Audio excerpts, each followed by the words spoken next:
Okay, so I came up with another one since I've been talking about the topic so much without the details that I'm going to make another video before I go in and do what I need to do in the apartment. So, anyways, so my great great aunt that I've explained many times who she is my father's great aunt, and she had a farm, and it was sold when, and her death in like 1983. I was born in 1980, and she couldn't get me any help from law enforcement, the family that she went to say that she caught this crap going on her property. And they just treated her like a crazy old lady that didn't know what she was talking about. People wouldn't do this stuff, and just, yeah. So she did the next best thing that she thought, like, yeah, she left my brother and I that farm, and it was worth $20 million it was sold for. Of course, she didn't.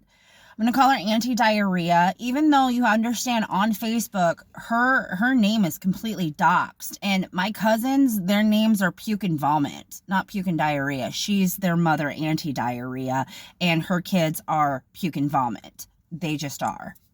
You don't hang on to $500,000 of money when you have millions in the fucking bank, but you don't hold on to $500,000 that was never intended to be yours. Shoot. I need to get this to the right person. Like, my parents really screwed up. Like, I'm a bad person for hanging on to it. Not Puke and Vomit. Not Puke and Vomit. Not those two greedy little things that think that I've been bullied my entire life by people. And so all I have to do is look at my bank accounts and see the millions of dollars in it, and ha ha ha, you may have bullied me, but I'm a millionaire and you're not. Like, that's Puke and Vomit. All right, my cousins. So anyways, so my great aunt, she busted a bunch of the family members taking part of this, but she didn't bust Auntie Diarrhea. So she thought she could trust Auntie Diarrhea as handling the executor of her estate when she died, and that she would put the money into a trust for my brother and I, and we were to each get $10 million on our 18th birthday. That's not what Auntie Diarrhea and Uncle Diarrhea did. No, those two worked together with the Illuminati, and they changed the entire estate. And like I said, she took what she took. She divvied out a little bit here and there, so there wasn't too many questions asked. And that's what happened. And she basically kept it all for herself and her fucking kids and her life, when she wasn't entitled to any of it. This woman, she did so many favors for the Illuminati when I was a little kid. It's just mind-boggling how this woman would invite me to hang out at her house, all because it was a part of some Illuminati agenda when I was a little fucking kid. All right? My mother hated the woman. And so we stopped going to like family functions and crap at her house and stuff. So I hadn't seen her in decades. Then when I started being around the family again, around like in 2012, I started getting invited to her family functions, Easter and crap like that. And I remember one time, like, she always had like, oh, thanks for showing up. Here's a bottle of body wash from Bath and Body Works. Thank you so much. Aren't I a great, generous person? Meanwhile, knowing that she stole $10 million from me. Months later, I go out to breakfast with the family, and she has to bring up that I went to her Easter function and she had such a great Easter egg hunt, and for some reason she took me as being ungrateful. I hate people like that. If you're generous with people, you're just straight up generous with people, and you don't ever throw it in their faces. But Auntie Diarrhea, she will make sure that you remember her generosity. And if you thanking her wasn't enough, and usually I don't think it ever was, she'll throw it in your face. Meanwhile, again, she stole $10 million from me. But she's throwing it in my face that she doesn't feel I'm being as gracious as I should be to her, or to her inviting me to the family function when I had been estranged from the family for years. So and then again, she was worried when I moved back into the house. And so, why are you back in the house? But, I'm just doing an Illuminati errand. What is Mary up to? What is she up to? We're so worried about her. We know more about Mary than she does. She's hiding a bunch of crap. One thing that really pisses me off about the YouTubers and the U.S. Marshals is, see, I always hid that I was psychic. Like, I tried to fucking tell people that in like my early to mid 20s. People just thought I was crazy. And so it's just, keep that shit to yourself, Mary. Like just keep it to yourself, And I did. I didn't run with that, and I kept it to myself. But why Hugh the pedophile, after September 16th of 2016, confronts me and says, you never told me you were psychic. Why didn't you ever tell me you were psychic? Is what he said to me. When I never said anything to anybody in the fucking family about me being psychic. It was the U.S. Marshals and the YouTubers that told my snake pedophile father shit about me that he never should have known. And I just said I hid it from everybody. If somebody called me out and said, are you psychic? Like, I would screw with them. Like, one time somebody did it to me, and I just said, I see dead people. And they just thought I was being a smartass from the Sixth Sense. And no, it's true. I actually see dead people sometimes. Like, yeah, I'm clairvoyant. I wasn't ever going to. You have a yellow aura around you. I can see auras. I know how to see people's auras. Are you psychic? Because only psychic people have yellow auras. Yeah, I'm a little psychic, downplay it. So that's one thing that really pisses me off, is that those YouTubers and the U.S. Marshals went and told my snake ass family shit about me that they never should have known, that I never told them. Obviously, it was my psychic intuition protecting myself to not tell your family who the hell you are and what you're capable of doing, But thanks, YouTubers. Thanks, U.S. Marshals. Thank you for doing that. So I was mad. So let me go back to how this whole estate thing comes to play. All right. I never knew anything about it. Nothing. Obviously. Nothing. The first time that I remember seeing like a ghost, was when I was 8 years old. We had a split level house. So it's like you either walked in the basement or you walked upstairs. You went down a hallway, and there was the bedrooms or the bathroom. And then, the living and the kitchen were at the other end, So I was walking down the hallway and walked past the bathroom, and I saw out of the corner of my eye an old lady sitting on the ledge of the bathtub. And I looked again, and it was gone. She was gone, but I was just like, whoa, I never forgot that. A few years later, my parents had finished the basement, and my mom had a bunch of old pictures, and then she was putting them in frames and whatnot. And my dad and I were setting them out together on the tables and crap. And I saw one, and I was like, who is that? And my dad said, that's your great Aunt Mary. That's who you're named after. It was the lady that was sitting on the bathtub like 4 years earlier, because I was about 12, 13 at this time, and that happened when I was 8. So did I say anything? Absolutely not. Kept that to myself. So whoa, and I always had a tie to her, and I just thought it was just that I'm named after her, and nobody can ever say anything bad about Mary. She was just a saint. She was wonderful. Everybody loved her. She was great. So I was just like, okay, yeah. So in my early 20s, I was 22. I was mad at my mom, very mad at my mom. I had never felt close to my dad. I avoided my dad. I was always uncomfortable around him. It makes sense now. He brutally did horrible things to me when I was a kid. And it was so bad what he did that my mind, to protect itself, they were so traumatic, put him into some repressed memory. Yeah. So, anyways, but I was mad at my mom. My mom had let her ex-best friend's son get away with molesting me when I was a child. Like, he had touched me inappropriately, and she chose to cover it up and not to give me justice, not to address it, not anything, because she chose her best friend and her son over her own daughter. That friendship meant more to her than her own daughter, you know? Like, yeah, I was really mad at my mom when, I put it all together in my early 20s, how messed up that whole situation was, You could imagine. So I wanted to flee, get away. Like, I want to get away from both of them. Like, I just want to go away. So I thought, my mom's sister, half sister, she was always nice and welcoming to others. Maybe she'll do that to me. So I drove down to her town, which was like a little bit away from Omaha, a little bit outside of Lincoln, and it got around the small town.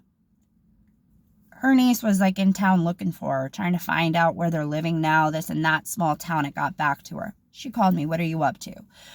I really hate my mom. I really don't want to live here anymore. Like, I want to leave and I want to never come back.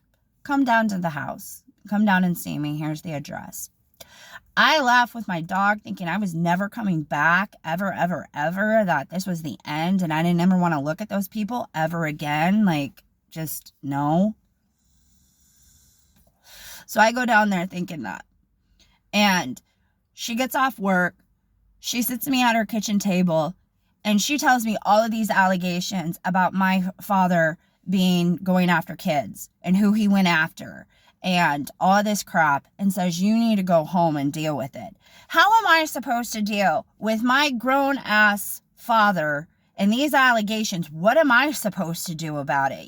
But you can't live here. You need to go and address all of this with your dad. Hey, they ain't my allegations, I had no allegations against my dad at that time. But I'm like, what in the heck? But, you can stay for the weekend and this and that. All right, fine. So I was down there and I had my ATM card and it just disappeared.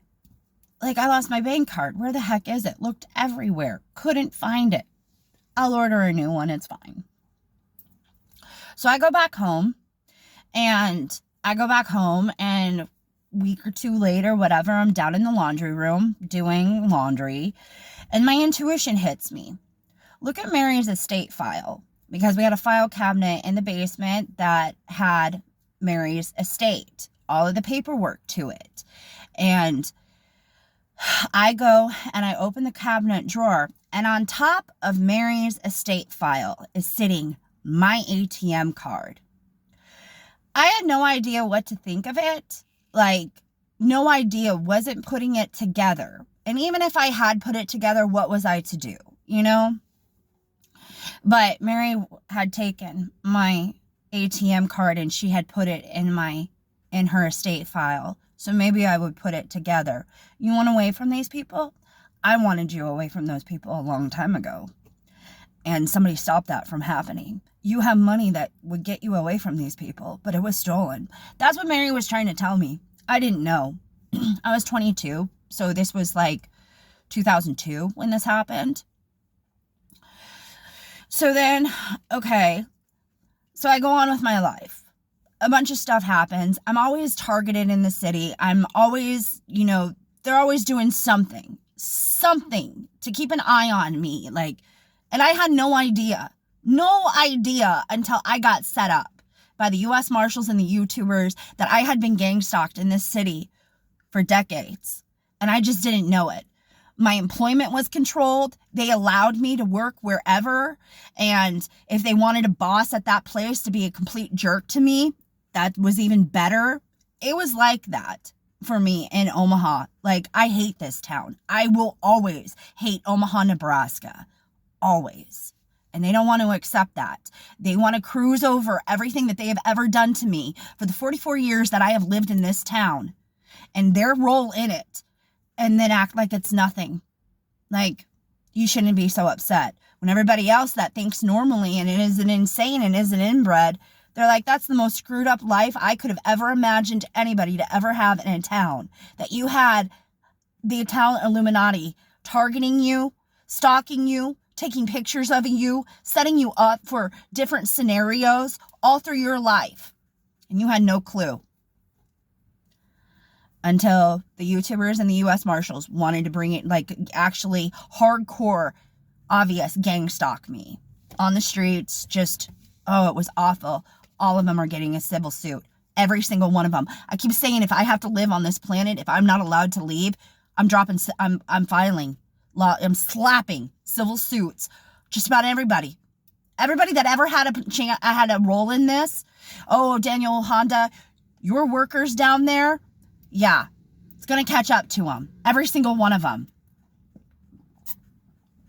The U.S. Marshals went to an old place that I had worked at for almost 5 years. It was awful there. It was horrible there. Asked these people to tell the truth about me. And it was like, when people go and ask for, like, information about me, it's like they always say, like, tell them what's the worst. Like, you're not, like, thinking highly of her, and so I'm going to tell you, and I'm going to exaggerate. I mean, you have no idea the lies that have been told about me, because the Illuminati wanted information about me. And the person they went to was a snake liar, just trying to get in good with the Illuminati. And so, you hate her, so I'm going to tell you crap that'll make you hate her, even if it's not true. That's what people did to me. That's what my old coworkers did to me. And the U.S. Marshals believed it and treated me accordingly when they were the problem. That was a toxic work environment. Those people were stealing money from me, making me sell huge maintenance jobs, all of this crap, and I got 0.01%. And I had to give it to the technician, and I had to give it to the service advisor. Didn't matter that they had nothing to do with it besides sat at a computer and typed. I sold it, but I had to give the commission to the techs and to the service advisor. Yeah. That's the crap that went on at that place. But anyways, so they would send me out walking in Millard and stuff. And that's like the U.S. Marshals and the YouTubers. They would drive by and video me, because the main YouTuber, one of them, he was going to make a documentary about my life and about this situation and everything. And I was dumb, and I let him, I played along, and I shouldn't have.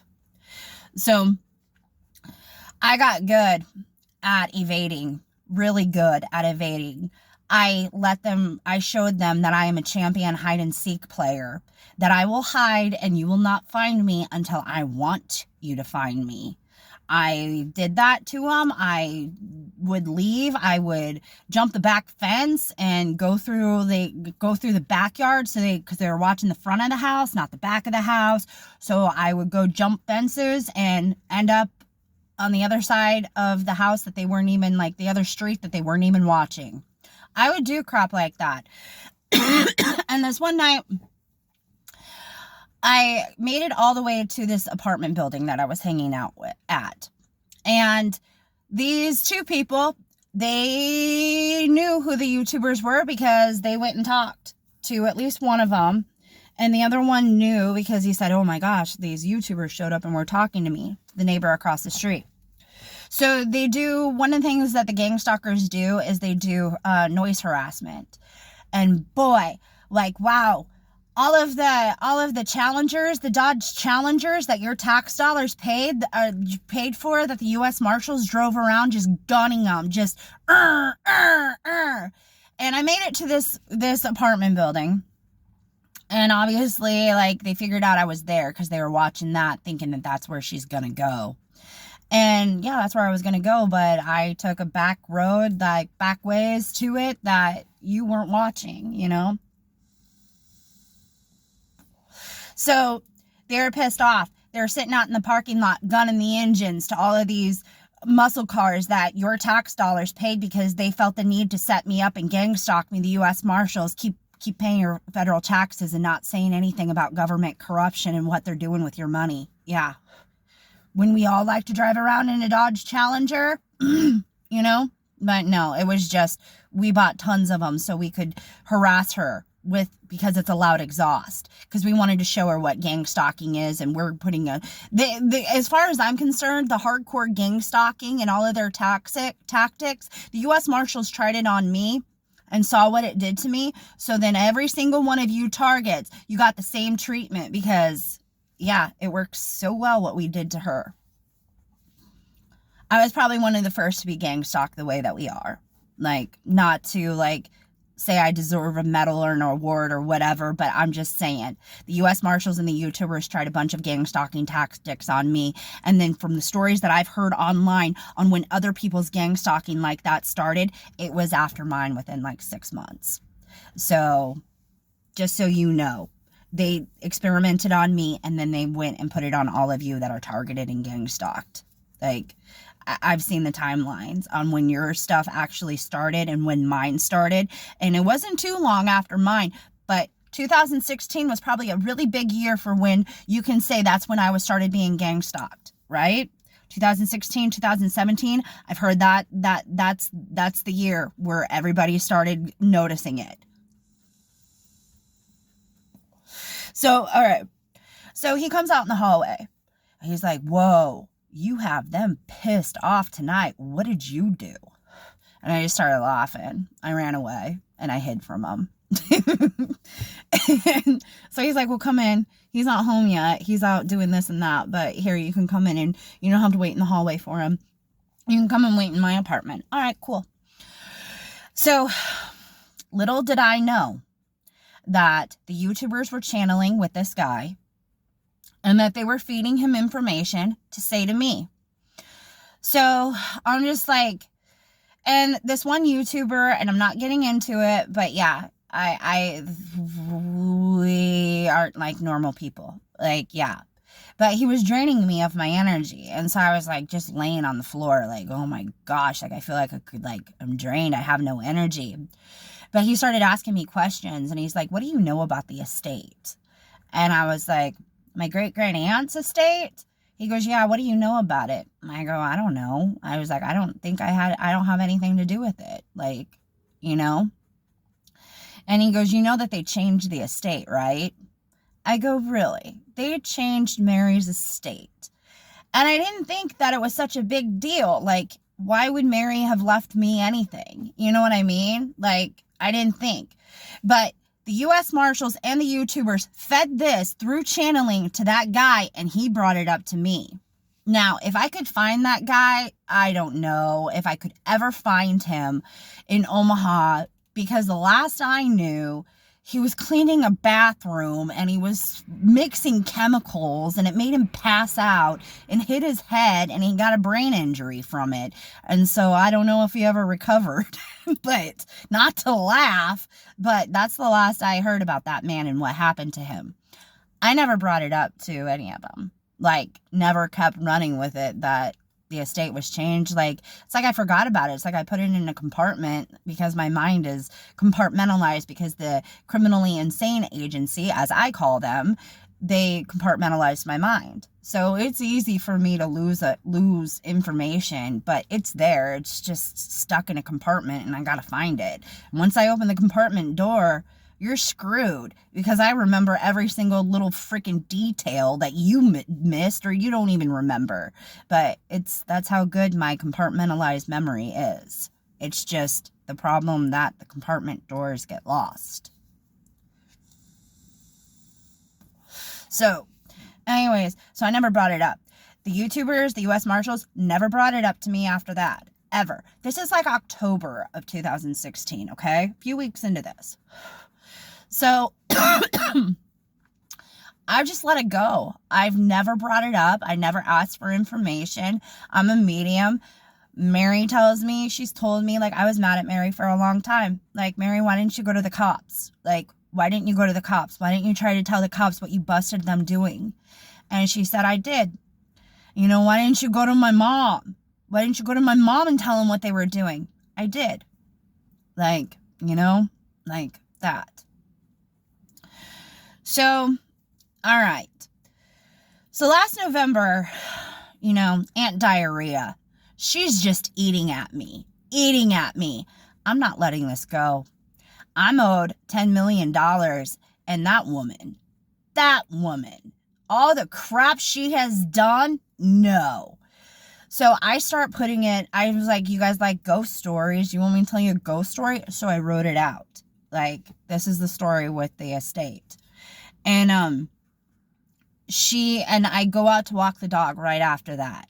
And I get the state troopers circling me as like, that's what law enforcement does when they think I'm crossing a line. They'll start intimidating me by showing their presence and circling me when I'm out walking the dog. Oh, I struck a chord. Well, and I also got told that I needed to calm down about anti-diarrhea because apparently she's calling law enforcement and saying that she's getting emails she was just out in public doing her grocery shopping or whatever the hell, and now somebody is taking pictures of her in public and emailing them to her, and she didn't even know she was being watched. And it's like, so Mary, can you calm down with anti-diarrhea? No, because that's the crap that I have dealt with for years, and my piece of crap family, the Carters, have been perfectly fine with it. So she's getting a dose of her own medicine. I don't care. I'm not protecting that woman. I'll keep talking to her, talking about her and how evil she is and how disgusting her kids are.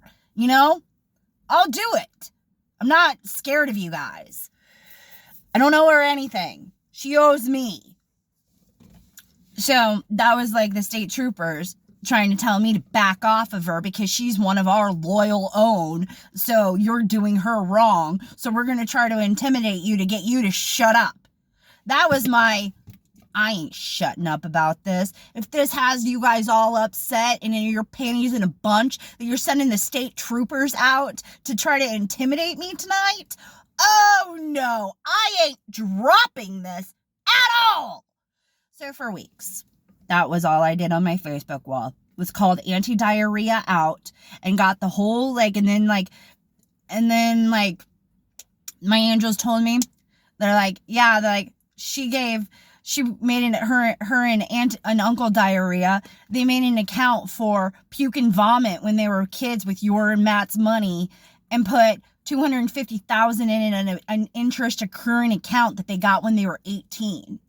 So that drags puke and vomit into this. Puke and vomit, you got $500,000 of my brother and I's money, and you need to hand it over. It's not like you're going to be broke. It's not like you're going to not have anything. Nope, because mommy married into the Illuminati, and he had a lot of money, and he was an only kid. So, okay.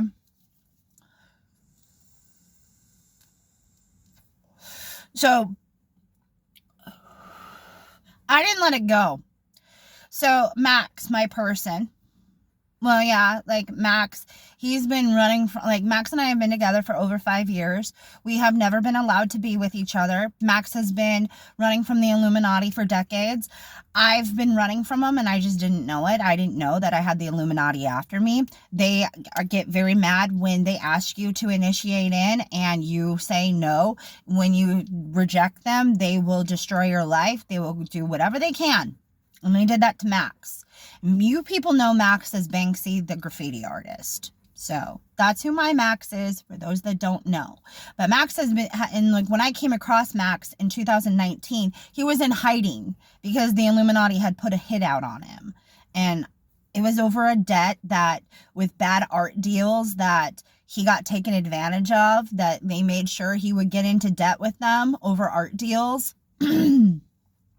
And so there was some money attached. It's a long story. I'm not, but I woke up from a dream, and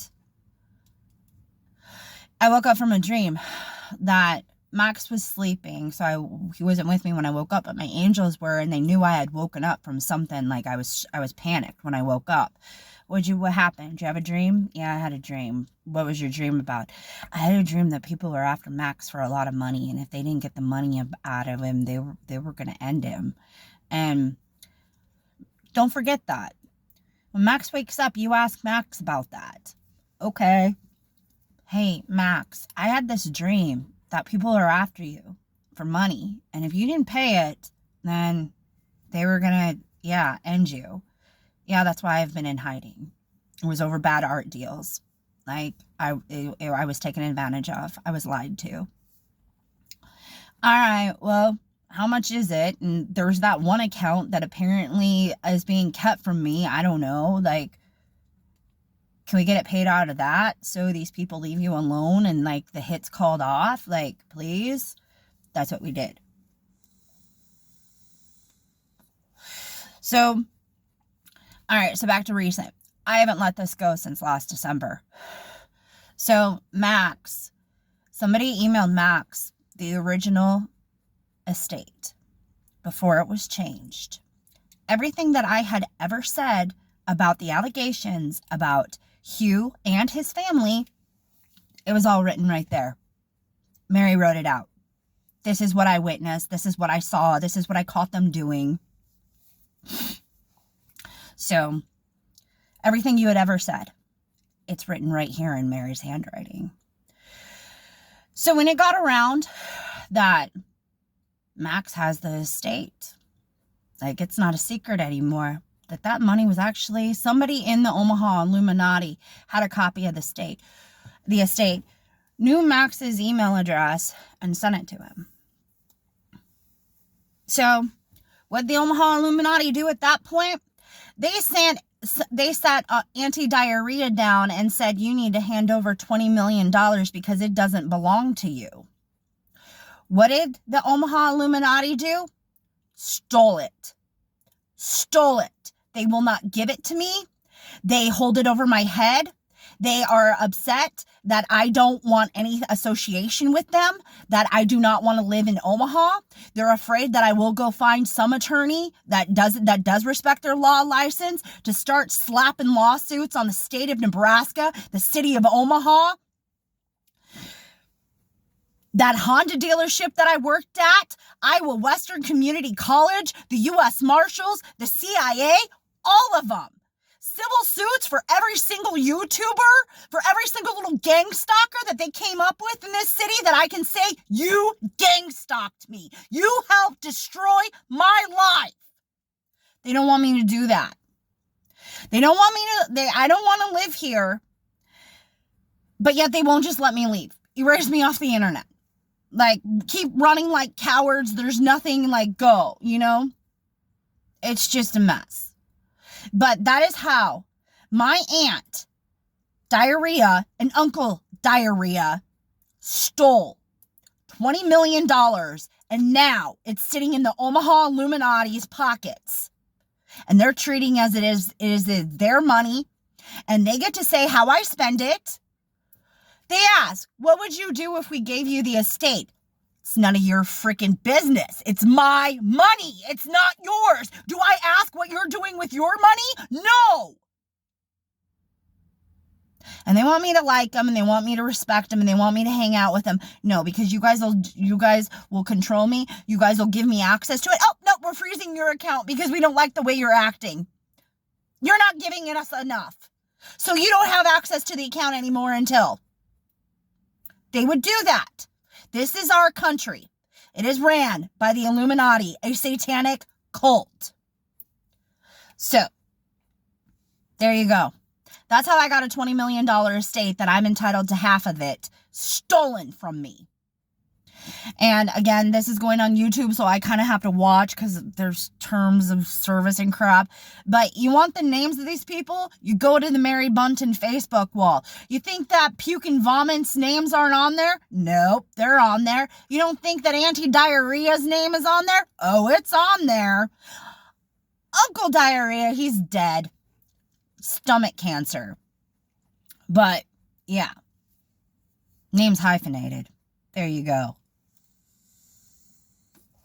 So, to end this, I want to say thank you guys for your prayers. I really, really do appreciate it. I'm pretty sure I have cancer because, yeah, I'm living with cancer. I have some really bad health days where it's just, I feel like I'm one step away from ending up in one of these horrible hospitals in this town with a horrible medical community that leaks my medical records publicly, and HIPAA just gets bribed and paid off to ignore my complaint. So, I really do appreciate your prayers. I really hope God doesn't let it go that way. I really hope He does pull the rapture before my health gets any worse than it already is. But I do want to thank you guys for your prayers, because I felt like crap. I felt like absolute literal crap for a couple of days. And once I said that on the internet, it was just kind of like, not feeling as crappy. Power of prayer. I love that. So thank you to the Christians out there that do pray for me. I really do appreciate it. But I hope you guys are all surviving, doing what you do to survive. We've all figured it out for the most part. So you guys all take care.